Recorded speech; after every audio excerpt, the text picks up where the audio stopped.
is I'm driving in Japan, and it's quite amazing. And I want to see if I can speak my thoughts and put it up on YouTube.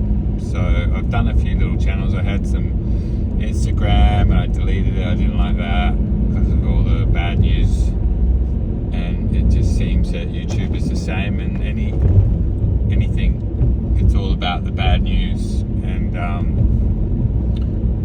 I get sick of hearing about the bad news, but I know that that's what people want to watch. People just seem to want to hate things and be afraid of things, and they talk about this and that and who they don't like and which group caused what problem and everything. It seems the algorithm just loves to put us against each other. I don't know if it's a conspiracy or it's just the way we are. I think humans are just built that way. So and it's quite easy to get pulled into it all, into politics and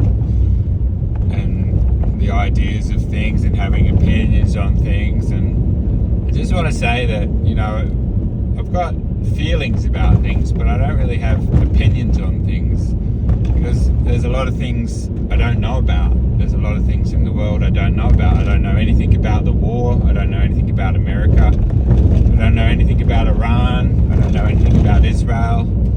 I know that bad things are happening there, and I know they're bad because they're happening to ordinary people like you and me.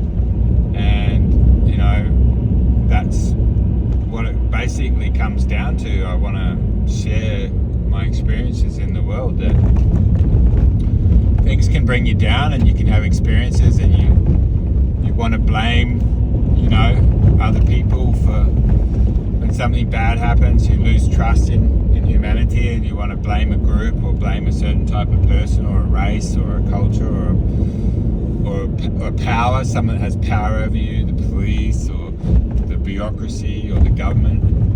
There's always a place to go where you can just not be happy, you know. But I want to say that my thoughts don't rest there. They don't have to rest there. You can think about the good things, and the more you think about the good things, the more good things happen. And the more you open up your heart, the more good things flow into your heart. I think that's really important. Like, if you think, oh, such and such is bad, or I'm miserable, you know, and you walk around and you look at your feet while you're walking instead of looking, or look at your device while you're walking instead of looking around you, you know, and you miss out on that fleeting glance of someone that just wants to be seen, even for a second, just with a smile, just to be recognized or noticed. I think people are lonely, and I think they're becoming more and more lonely. And, you know, right now I'm in rural Japan, and my experience isn't what YouTube has told me. You know, I've made plenty of Japanese friends, and I've had plenty of amazing experiences here, and people have only ever been kind to me and authentic as well. I don't believe that people can fake it. They say that there's a tatemae and a front face and things, and sure, that is a possibility. But I'm a pretty good judge of character, and I know when people are authentic and when people aren't being authentic. And genuinely, there are genuine people here. I'm not talking about Tokyo, because it's a sea of people, and Tokyo it's another world to rural Japan. It's just a completely different world. So, you know, and there's a billion things I don't know about it or the people there. Just like I don't know anything about Japan. I'm just a spectator. You know, I'm driving through it, looking for experience that changes the way I look at the world, and, you know, I'm getting those experiences. I am getting experiences that change the way I look at the world. That open my mind, open my heart to love, and open my heart to kindness, and open my heart to generosity. So the world's crazy, right? And you can't bury your head in the sand. It's a good idea to know what's going on, but at the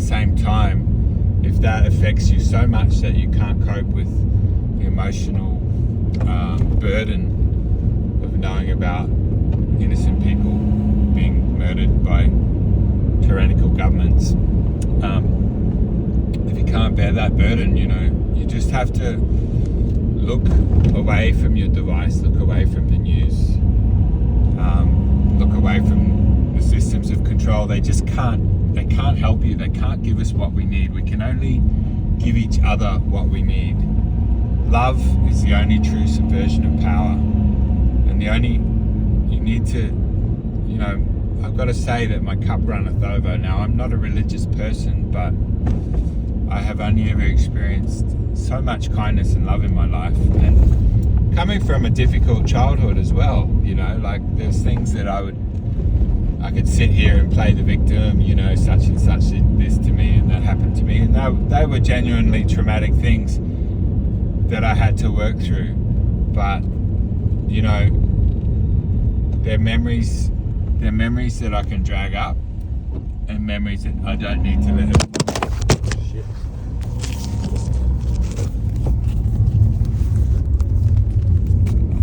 Whoops. I stopped suddenly. They're memories that I can drag up, but they're not necessarily memories that I have to dwell in. So I like to remember the good memories, and which brings me to the memory I had when I was I think I was in grade 11 at school, and I'd moved schools, and I was kind of bullied at school, but I had a few friends, and I moved schools, but my parents had paid for a trip at my old school, like a school excursion to Carnarvon Gorge, which is an ancient, beautiful gorge in Australia. It's an incredible place, and you can walk through, the wildlife, and it's an oasis in the desert, basically. And I believe there was indigenous community living there. Well, there was, because we went and saw these incredible, cave paintings, like of hands, and I basically painted a lot of hands and vaginas, which is pretty cool. I mean, I'm into that. So there was these beautiful Aboriginal cave paintings, and one night we were there and we were camping by the fire. It's just part of the Australian life, and there was another group of kids, and they were all Aboriginal kids. I think I was about 16 years old. Anyway, their campfire was in the camp next door, and we were invited over to sit with them, and that was kind of like, I guess, what you would call a corroboree, that we were all sitting around the fire, and they had ochre, and I just remember this beautiful girl at the time, an Aboriginal girl, and she came up to me with this container with ochre in it, and she painted my... In about 10 kilometers, turn left. Siri just interrupts everything. So she painted my face with ochre, and I just remember sitting there just totally in love with her as a 16-year-old boy. This beautiful Aboriginal woman girl in the oasis of Carnarvon Gorge, and wow, what an experience that was. And it's a meaningful experience, and I reflect back on it as a beautiful experience in my life that connected me culturally in a way that I can't really explain, but I remember it fondly. And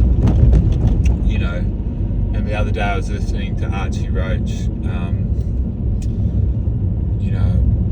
an Archie Roach album, and it just his voice and his amazing heart that this man had, and it triggered that memory, and it overwhelmed me with emotions, what it meant to be an Australian. And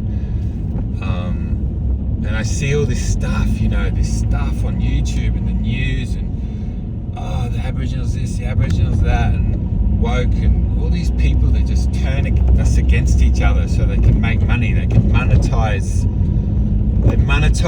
division. They're miserable bastards, that just moan and whinge about how shit it is for everybody.